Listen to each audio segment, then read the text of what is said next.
अंग्रेजों के जमाने की बनी हुई है, जिसकी दीवारें और जमीन काफी पुरानी है। जेल में ज्यादा कैदी नहीं है, बस कुछ सीधे साधे गांव वाले जो छोटी मोटी गलतियों के कारण यहाँ पर आ गए हैं। गब्बर और वीरू का जेल सेल। शाम का समय। गब्बर अपने एल्यूमिनियम के बर्तन में रखी पीली दाल को घूर रहा है। गब्बर मुंह बनाते हुए कहता है, वीरू भाई, इस दाल में पानी है या पानी में दाल? इसका रिसर्च तो अब सीधा इसरो वाले ही कर सकते हैं। वीरू सूखी रोटी चबाते हुए कहता है, चुपचाप खा ले गब्बर, जेल है, यहाँ कोई तुझे शाही पनीर नहीं परोसेगा। वैसे भी तेरे हाथ का खाना याद करके मेरे पेट में चूहे कबड्डी खेल रहे हैं। अरे यार, मैं कुक हूँ, मेरे हाथों में मसालों की सरस्वती बसती है और यहाँ मैं उबला हुआ पीला पानी पी रहा हूँ। गुस्से में प्लेट जमीन पर पटकता है। प्लेट जमीन के एक पत्थर पर गिरती है और एक खोखली आवाज आती है। वीरू चौंक कर कहता है, अरे ये कैसी आवाज थी, जैसे नीचे कोई खाली कुआं हो। गब्बर कान जमीन पर लगाकर आंखें बड़ी करते हुए कहता है, वीरू, ये अंग्रेजों के जमाने की जेल है। मैंने सुना था इन कोठरियों के नीचे पुराने स्टोर रूम हुआ करते थे। अगर हम ये दो पत्थर हटा दें तो नीचे एक पूरा कमरा मिल सकता है। वीरू डरते हुए कहता है। कमरे का क्या करेंगे, अगर वहाँ कोई कंकाल हुआ तो? गब्बर की आंखों में चमक आ जाती है। कंकाल नहीं मेरे भाई, किचन, हमारा अपना सीक्रेट अंडरग्राउंड किचन, जहाँ गब्बर बावर्ची बनाएगा गर्मा गर्म चिकन बिरयानी।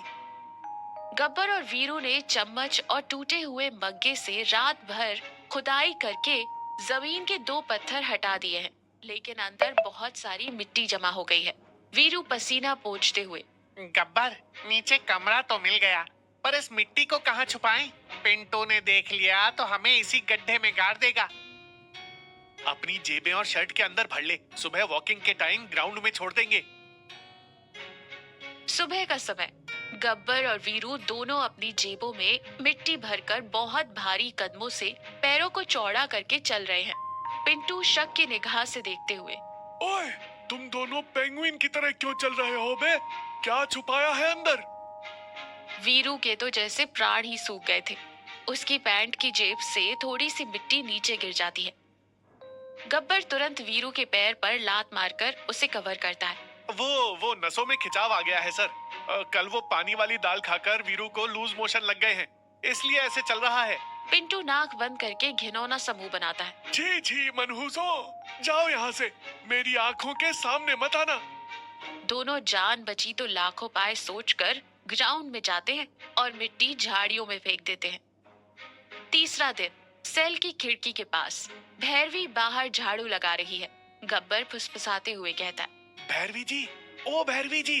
भैरवी इधर उधर देख कर कहती है, क्या है गब्बर, क्यों सुबह सुबह जान जोखिम में डाल रहा है? एक सीक्रेट किचन रेडी किया है, थोड़ा कच्चा चावल, खड़े मसाले और हो सके तो थोड़ा चिकन का इंतजाम हो सकता है क्या? भैरवी मुस्कुराते हुए कहती है, चिकन? वाह, पर मेरा क्या फायदा? पहली प्लेट तुम्हारी, दीवार के रोशनदान से रस्सी बांधकर नीचे लटका दूंगा। डन, आज रात से सामान आ जाएगा। हवलदार पिंटू बाहर स्टूल पर सो रहा है। अंदर गब्बर और वीरू एक रस्सी खींच रहे हैं।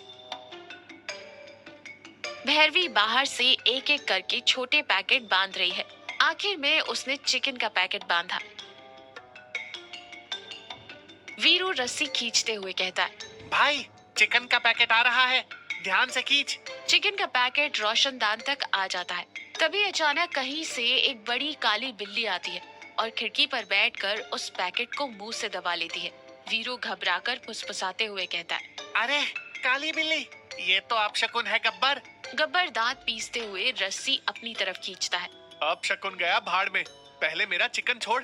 छोड़ बे मनहूस बिल्ली, मेरे बिरयानी के पीस है वो। बिल्ली और गब्बर के बीच रस्सी खींचने का मुकाबला चलता है। बिल्ली जोर से म्याऊं म्याऊं करती है।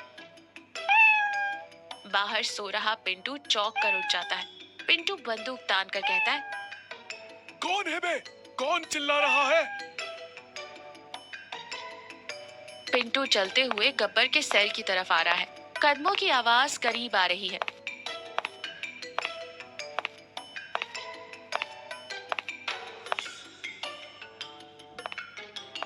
वीरू डर के मारे आंखें बंद कर लेता है। गब्बर बिल्ली को डराने के लिए एक पत्थर मारता है और तुरंत रस्सी अंदर खींच लेता है। बिल्ली भाग जाती है। गब्बर तुरंत खुद बिल्ली की आवाज निकालने लगता है। म्याऊ म्याऊ। पिंटू खिड़की के पास आकर अंदर झांकता है। सब अंधेरा है। अरे कोई नहीं है, पर बिल्ली की आवाज तो अंदर से ही आ रही है। हे भगवान, बिल्ली भूत! पिंटू डर के मारे कांपते हुए अपनी कुर्सी की तरफ भाग जाता है।